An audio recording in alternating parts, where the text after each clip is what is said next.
abo ku rubuga rwacu tubanje kubaramutsa mu izina rya Yesu Kristo umwami n'umukiza wacu, kandi dushimira Imana itugejeje kuri uyu munsi muri aya masaha meza y'igitondo. Kuko dusanzwe tubikora, twateguye gusoma ijambo ry'Imana ritwereka ingene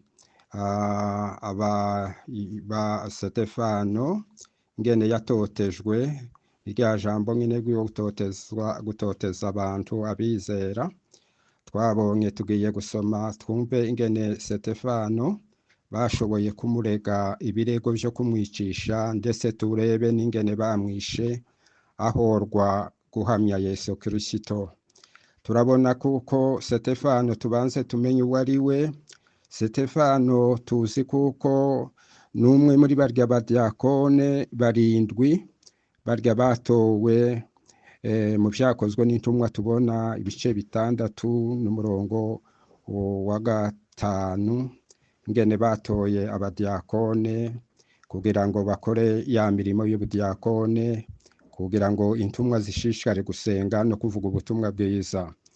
Twabonye Sitefano ingene n'umwe muri abo ngabo, kandi Sitefano yari umuntu wizeye cyane. Reka dusome ibyakozwe n'intumwa ibice 6 n'umurongo wa 5, dusome twumve ingene hatubwira ingene yarateye. Biravuga ngo Sitefano, umuntu wuzuye kwizera n'umwuka wera. Yari yuzuye kwizera n'umwuka wera. Dusoma yuko Sitefano niwe na Filipo nibo bo bahawe izindi nshingano muri barya barindwi. Nibo gusa muri batowe muri barya barindwi bashoboye guhabwa n'izindi nshingano z'ivugabutumwa. Turasoma rero hariya mu byakozwe n'intumwa ibice 6, duhere ku murongo wa 7, turakomeza duhere ku murongo w'8, twumve ingene hatubwira bya Sitefano.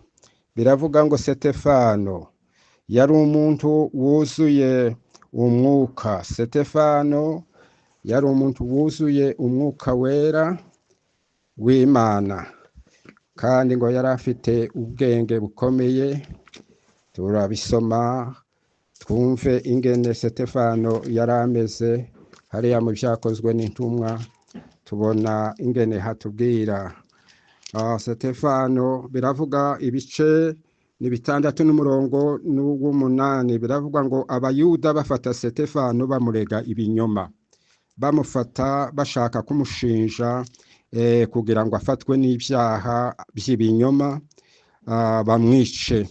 Biravuga ngo Sitefano wari wuzuye ubuntu bw'Imana n'imbaraga, yakoraga mu bantu ibitangaza n'ibimenyetso bikomeye. Niko yari ameze.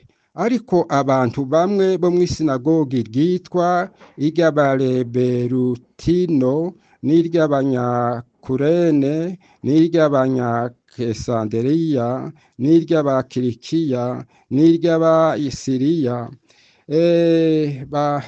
barahaguruka baja impaka na Sitefano. Nyamara duca akarongo ngo ntibabasha gutsinda ubwenge bw'umwuka bwamuvugishaga. Imana yacu nishimwe. Ntibashobora gutsinda ubwenge ngo n'umwuka byamuvugishaga. Imana ishimwe cyane bene data. Turabona ngo nuko bagarurira abantu bo kuvuga bati, twumvise avuga amagambo yo gutuka Mose n'Imana. Bya binyoma bariko bamubeshyira kugira ngo babone impamvu zo kumwisha. Bosha abantu n'abakuru n'abanditsi baramusumira, baramufata bamushira abanyarukiko. Nuko bagarutse nuko bahagurutsa abagabo b'ibinyoma baravuga bati uyu muntu ntabwo asiba gutuka ahera n'amategeko, kuko twumvise avuga ati Yesu w'i Nazareti azasenya aha hantu kandi azahindura imigenzo twahawe na Mose. Abicaye mu rukiko bose bamuturumburira bamutumbiriye, babona mu maso ha Sitefano hasa n'ahabamarayika. Imana yacu nishimwe. Uko niko babonye. Bariya bose baramuhagurukiye ngo baje impaka na Sitefano, ngo ariko ntibashoboye gutsinda. Ngo ubwenge bwavugishaga, ngo n'umwuka wera byavugishaga Sitefano. Hari ibyo umwami Yesu Kristo yari yarashoboye kuvuga hariya mu butumwa bwiza bwa Luka ibice 21, muri Luka ibice 21 turabona n'14 ingene twumve ingene muri Luka hatubwira ibirego twabyumvise. Luka 21 twumve ingene hatubwira ku byerekeye abarega ingene Yesu azabaheza ururimi ngo abanzi badashobora kuvuguruza cyangwa badashobora gutsinda. Yesu yari yarababwiye kuko bazahabwa ubwenge n'Imana, bagahabwa ijambo ryo gushobora gutsinda ababagejeje impaka. Turasoma twumve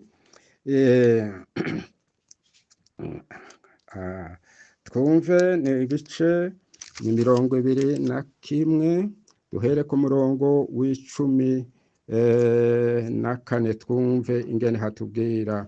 Umurongo w'14 twumve ijambo ry'Imana ingene rivuga. Haratubwira ngo ibyo bizababera kugira ngo mube abahamya. Niko hashoboye kutubwira. Ariko ibyo byose bitaraba bazabafata babarenganye, babajane mu masinagogi no mu mazu y'imbohe, babashire abare n'abategeka, babahora izina ryanje. Ibyo bizababera kugira ngo mube abahamya. Nuko mumaramaze mu mitima yanyu yuko mutazashaka ibyo mwireguza icyo gihe kitaragera, kuko nzabaha ururimi n'ubwenge iby'abanzi banyu bose batabasha kuvuguruza cyangwa gutsinda. Imana yacu nishimwe. Reka turangize turebe ingene rero bashoboye gufata Sitefano bamutera amabuye. Turebe ingene Sitefano bashoboye kumufata, bafata Sitefano bamutera amabuye.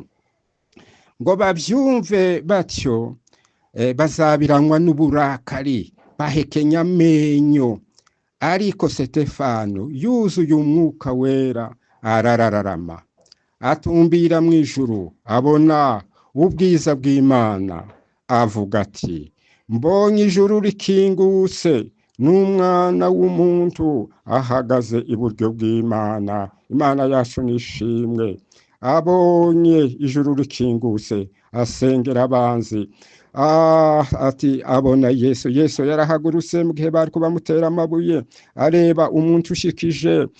Niwe mufiyadini wa kwanza, niwe wapfiriye Kristo ubwa mbere. Ngo Yesu arahaguruka, ngo abona ijuru rirakingutse, ngo rikingutse, ngo n'umwana w'umuntu ahagaze iburyo bw'Imana. Uwiteka niko yashoboye kumwereka. Arabasengera. Imana ishimwe cyane. Aravuga ngo arabasabira. Aravuga